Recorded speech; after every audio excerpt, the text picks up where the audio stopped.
Bapak-bapak, saudara-saudaraku, para tamu Allah, sidang jamaah Jumat rahimakumullah.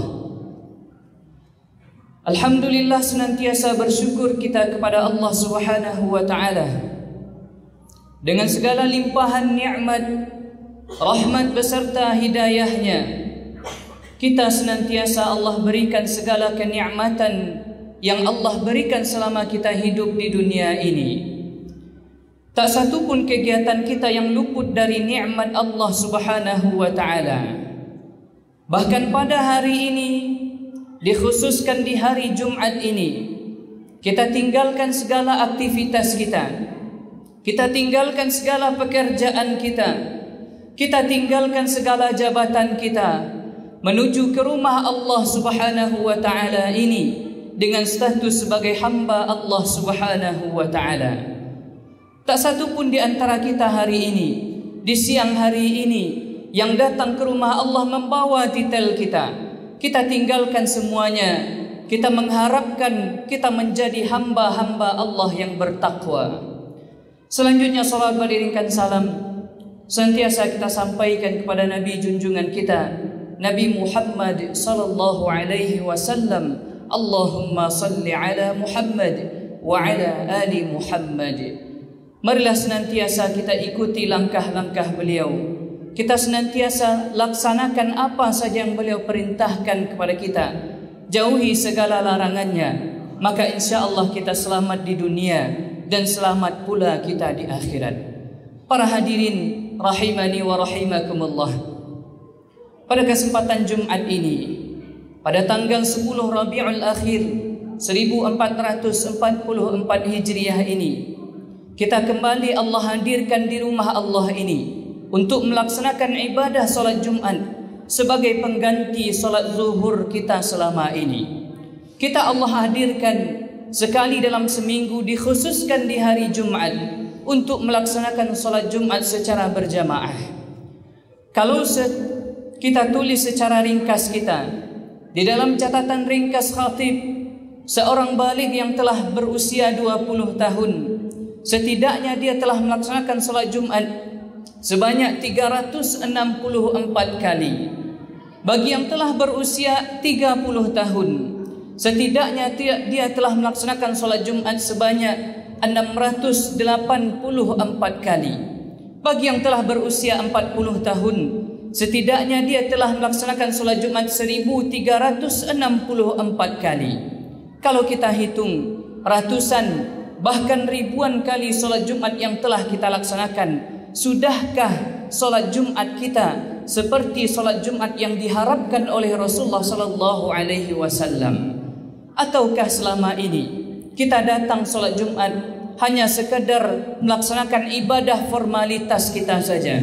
Kita datang ke rumah Allah, duduk, bahkan mungkin ada yang terkantuk bahkan sambil tertidur.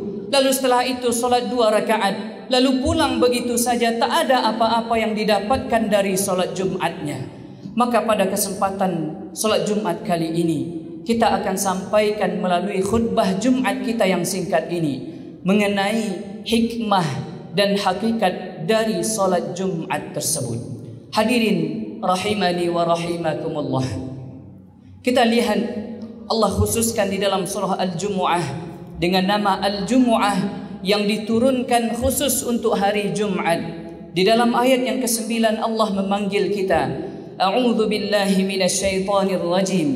Ya ayyuhalladzina amanu, wahai orang-orang yang beriman, idza nudiya lis-salati min yaumil jumu'ah, apabila telah diseru untuk melaksanakan salat di hari Jumat, fas'au ila dzikrillahi wa dzarul bai', maka bergegaslah, maka tinggalkanlah jual beli. Dzalikum khairul lakum, yang demikian itu lebih baik untuk kalian. In kuntum ta'lamun, jika kalian semua mengetahui.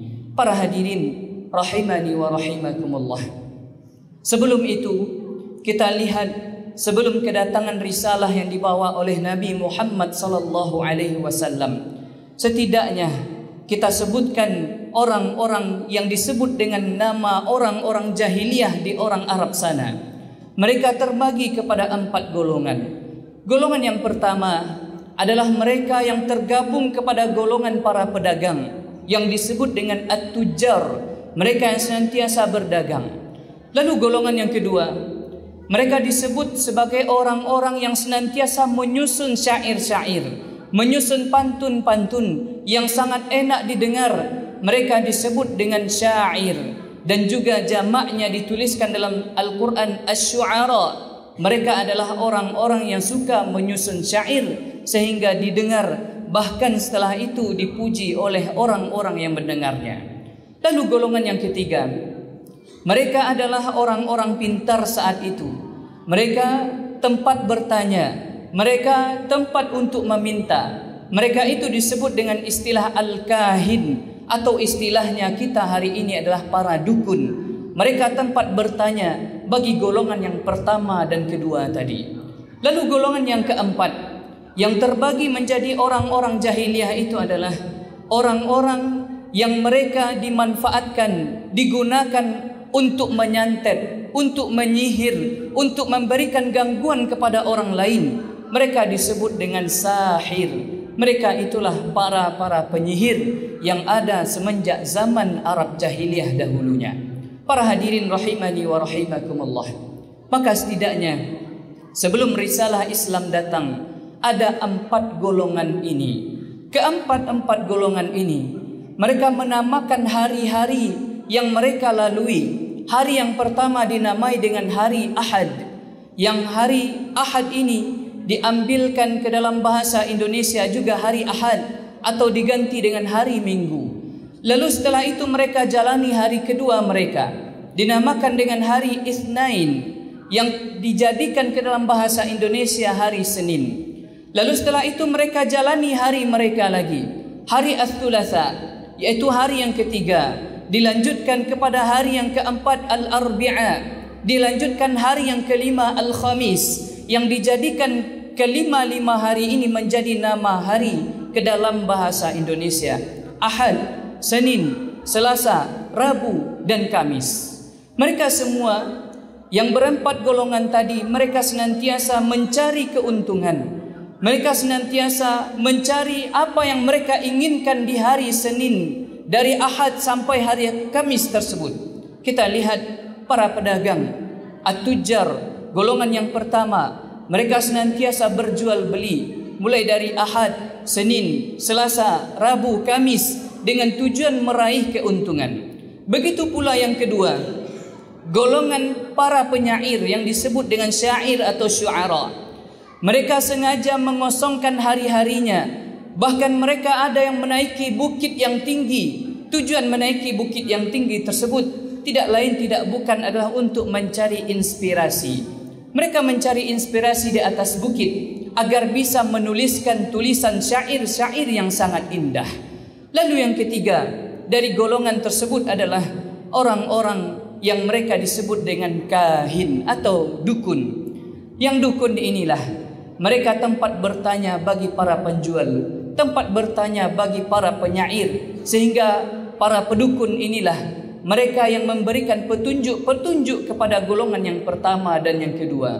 Dan begitu pun golongan yang keempat, para penyihir. Mereka digunakan, dimanfaatkan untuk memberikan gangguan kepada orang-orang yang tak disukai oleh siapapun.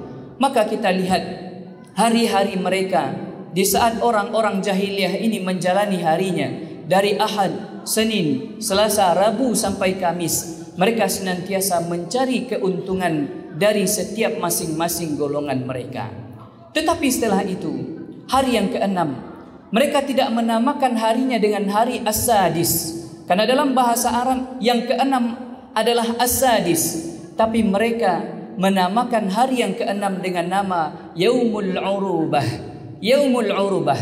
Mereka namakan dengan Yaumul Urubah karena khusus di hari Urubah tersebut mereka jadikan hari tersebut untuk ajang pamer, ajang untuk memberitahukan kepada siapapun yang berhasil dari hari Ahad sampai hari Kamis dalam meraih hari-harinya tersebut. Maka berkumpullah mereka di aswaq, di pasar-pasar, di pusat-pusat perbelanjaan. Mereka berkumpul di sana, keempat golongan tadi. Di hari Urubah tersebut, yang pertama diumumkan adalah pedagang yang sukses. Diumumkan si fulan adalah pedagang yang sukses dari hari Ahad sampai hari Kamis. Lalu diumumkan pula di antara syair-syair yang begitu indah sehingga diangkat di hari itu penyair yang begitu luar biasa syairnya. Begitu pula di hari tersebut diangkat pula al-kahin, diumumkan kepada para khalayak umum bahwasanya dukun yang ini, dukun fulan ini, mereka inilah yang begitu tepat dari apa yang mereka tunjukkan di hari-hari dari hari Ahad sampai hari Kamis. Dan begitu pula yang terakhir, para penyihir juga diumumkan, penyihir yang berhasil, penyihir yang begitu pintar, penyihir yang begitu terpakai sihirnya adalah penyihir si fulan yang diumumkan di Yaumul Urubah.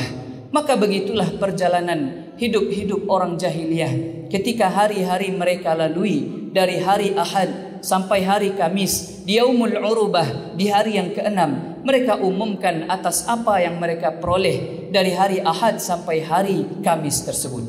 Hadirin rahimani wa rahimakumullah.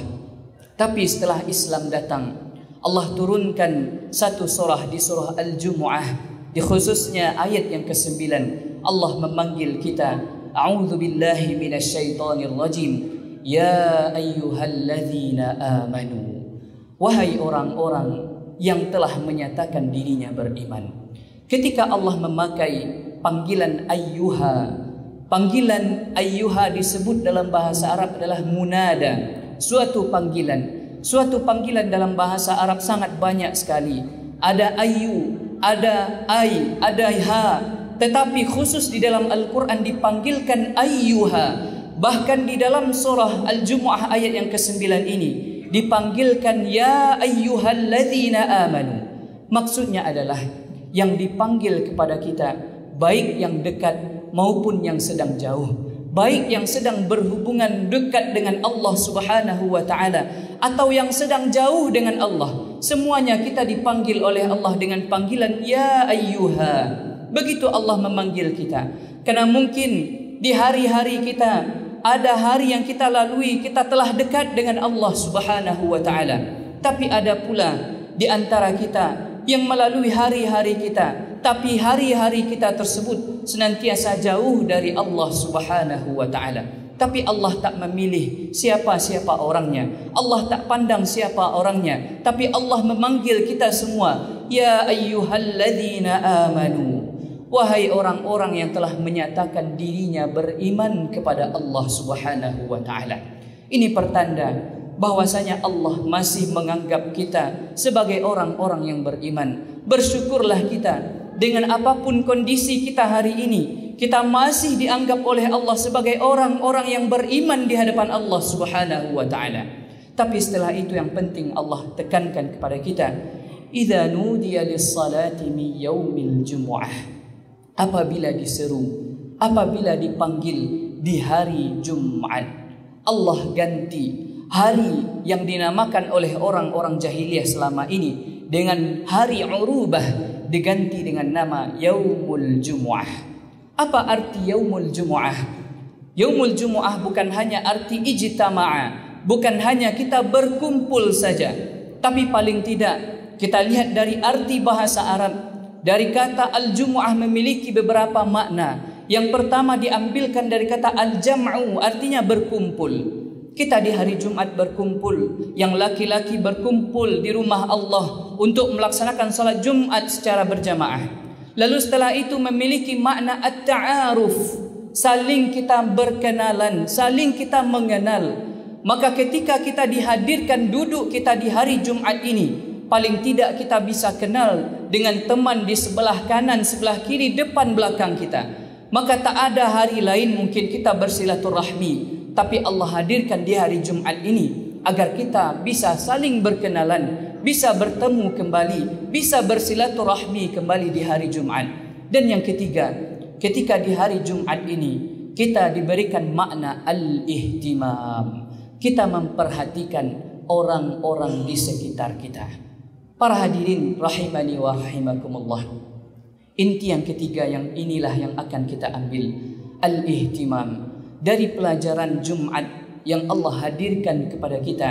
Kita Allah kumpulkan di hari Jumat, saling kita berkenalan agar kita bisa memahami, agar kita bisa melihat bagaimana kondisi saudara-saudara kita. Mungkin ada di antara saudara kita yang kita lihat hari ini, mereka tak hadir bersama kita. Mereka mungkin tak hadir karena pekerjaannya, mungkin karena mereka tak tergerak hatinya untuk melaksanakan salat, mungkin karena perkara-perkara lainnya. Maka karena inilah kita dihadirkan agar kita bisa memperhatikan saudara-saudara seiman kita. Kita ingat ketika Rasulullah sallallahu alaihi wasallam menyampaikan hadis tentang salat tahiyatul masjid. Apabila kalian hendak memasuki masjid, kata Rasulullah, maka salatlah kalian 2 rakaat. Ketika itu, sebelumnya kita lihat asbabul wurud dari hadis ini. Ketika itu ada seorang pemuda yang datang di hari Jumat. Dia datang masuk ke dalam masjid. Lalu setelah itu mereka duduk langsung. Rasulullah menegur melalui khutbah beliau. Maka salatlah 2 rakaat sebelum duduk di masjid tersebut. Maka setelah itu para sahabat mengambil pelajaran dari hal tersebut. Ketika dilihat, ternyata pemuda yang datang tersebut bukanlah orang yang biasa hadir di majlis Rasulullah sallallahu alaihi wasallam. Ketika itu diketahui, pemuda itu bukanlah pemuda yang biasa hadir, bukan pemuda yang biasa ada di majlis Rasulullah. Maka pesan yang dipesankan oleh Rasulullah sallallahu alaihi wasallam kepada para sahabat yang langsung ditangkap oleh sahabat adalah, perhatikan orang-orang di sekitar kita. Lantas setelah pulang dari solat Jumat tersebut, para sahabat langsung pergi ke rumah pemuda tersebut, menanyakan apa kebutuhannya hari itu kepada pemuda tersebut. Hadirin rahimani wa rahimakumullah. Kalau kita hari ini hadir, duduk kita di majlis ini, di khutbah ini, di hari Jumat ini, ada di antara kita yang mengalami kesulitan, maka tugas kita yang memiliki kelebihan, tugas kita yang memiliki kemampuan adalah membantu saudara-saudara kita tersebut. Maka tak heran kita lihat di tempat-tempat lain, bahkan kita lihat di Masjidil Haram, bahkan kita lihat di Masjid Nabawi, orang-orang berlomba-lomba untuk memberikan sedekahnya di hari Jumat. Mereka berlomba-lomba untuk memberikan hal terbaik yang dia miliki di hari Jumat, karena mereka yakin di hari Jumat dijadikan sebagai hari untuk memberikan perhatian bagi saudara-saudara kita yang lainnya. Bapak-bapak, saudara-saudaraku, sidang jamaah Jumat rahimakumullah. Maka pesan yang Allah pesankan melalui solat Jumat ini, agar kita hadirkan diri kita, berkumpul kita, saling mengenal kita, lalu setelah itu saling kita memberikan perhatian kepada sesama saudara muslim kita. Lalu setelah itu dilanjutkan potongan ayat selanjutnya, idza nudiya lis-salati min yaumil jumu'ah fas'au ila dzikrillahi wa dzarul bai'. Maka bergegaslah mengingat Allah, bergegas berzikir kepada Allah. Pada hakikatnya setiap amalan, setiap kebaikan yang kita lakukan disebut dengan zikir. Seperti salat yang kita dirikan, Allah katakan dalam Al-Quran, aqimis salata li dzikri, salatlah untuk mengingatku, kata Allah. Bahkan kita membaca Al-Quran pun juga merupakan bacaan yang mengingat kita kepada Allah Subhanahu wa ta'ala. Maka segala aktivitas kita dalam hal kebaikan merupakan zikir, mengingat Allah Subhanahu wa ta'ala. Maka tugas kita, Allah memanggil kita fas'au ila dzikrillah. Ketika Allah telah berikan aba-aba fas'au ila dzikrillah, berarti paling tidak ada 2 pertanda kepada kita. Zikir, ingat kepada Allah. Yang pertama adalah ingat karena begitu besar rahmat yang Allah berikan kepada kita, sehingga kita termotivasi untuk melakukan ibadah-ibadah yang luar biasa sebagai penghambaan kita kepada Allah Subhanahu wa ta'ala. Lalu yang kedua, ketika kita dipanggil fas'au ila dzikrillah, menandakan ketika kita ingat kepada Allah, kita sangat berhati-hati dalam setiap kegiatan kita. Jangan sampai ketika kita melakukan suatu kesalahan, suatu maksiat, suatu keburukan, ternyata Allah memberikan azab kepada kita karena keburukan kita tersebut, maka pertanda Allah beritahukan kita dengan aba-aba tersebut, fas'au ila dzikrillah, agar kita berhati-hati di mana saja, kapan saja kita berada, kita senantiasa diawasi oleh Allah Subhanahu wa taala. Hadirin rahimani wa rahimakumullah. Maka jadikanlah salat Jumat kita ini, Jumat kita dari Jumat ke Jumat menjadi Jumat yang lebih baik daripada Jumat-Jumat sebelumnya. Jangan sampai dari Jumat ke Jumat tak ada efek baik yang kita dapatkan, tak ada efek positif yang kita bawa pulang. Kita hadir duduk, setelah itu pulang, tak ada yang kita bawa pulang. Padahal kita dihadirkan oleh Allah sekali dalam seminggu dalam Jumat ini agar kita memberikan muhasabah kepada diri kita masing-masing. Hitung diri kita masing-masing, sudah sampai mana persiapan kita. Kalau seandainya di Jumat yang akan datang kita tak ada lagi, di Jumat yang akan datang kita telah dipanggil oleh Allah, sudahkah kita siap untuk menemui panggilan Allah tersebut? Maka ingatlah, ketika Allah berikan kita kesempatan Jumat ini, berarti Allah beri kita kesempatan untuk bermuhasabah diri kita. Fa'tabiru ya ulil absar la'allakum turhamun. Alhamdulillah, alhamdulillahilladzi hadana lihadza wa ma kunna linahtadiya laula an hadana Allah. Ashhadu an la ilaha illallah wahdahu la syarika lah, wa ashhadu anna Muhammadan abduhu wa rasuluh la nabiyya wa la rasula ba'dah, amma ba'd. Fa ya ibadallah, inni usikum wa iyaya bitaqwallahi faqad fazal muttaqun. Ittaqullaha haqqa tuqatih wa la tamutunna illa wa antum muslimun. Faqala Allah ta'ala fil Qur'anil Karim, a'udzu billahi minasy syaithanir rajim. Bismillahirrahmanirrahim. Wal 'ashr innal insana lafi khusr illa alladhina amanu wa 'amilus salihat wa tawasaw bil haqq wa tawasaw bis sabr. Demi masa, sesungguhnya seluruh manusia berada di dalam kerugian kecuali orang-orang yang beriman, orang-orang melakukan amal-amal kebaikan, orang-orang yang saling menasihati di dalam kebenaran, dan orang-orang yang saling menasihati di dalam kesabaran. Para hadirin rahimani wa rahimakumullah, melalui khutbah Jumat yang singkat ini, kita kembali tanamkan semangat ibadah kita kepada Allah Subhanahu wa taala. Jangan sampai ketika Allah berikan kita kesempatan Jumat hari ini, tapi dengan Jumat ini tak ada perubahan kita. Bahkan sudah ratusan, sudah ribuan kali kita solat Jumat, tak ada efek dari solat Jumat kita tersebut. Padahal sudah begitu banyak nasihat-nasihat yang kita dengarkan, nasihat-nasihat yang kita terima. Maka nasihat tersebut merupakan alarm bagi kita, pengingat bagi kita bahwasanya kita akan kembali kepada Allah Subhanahu wa taala. Maka gunakanlah kesempatan yang singkat ini, karena tak ada jaminan kita masih bisa hidup di Jumat yang akan datang. Tak ada kesempatan kita, tak ada jaminan kita untuk bisa hidup hari esok. Tak ada pula jaminan kita untuk bisa hidup sampai sore hari nanti. Maka gunakanlah waktu yang singkat ini, karena ajal kita sangat singkat sekali. Gunakan untuk mencukupkan bekal-bekal yang akan kita bawa ke hadapan Allah Subhanahu wa taala. Innallah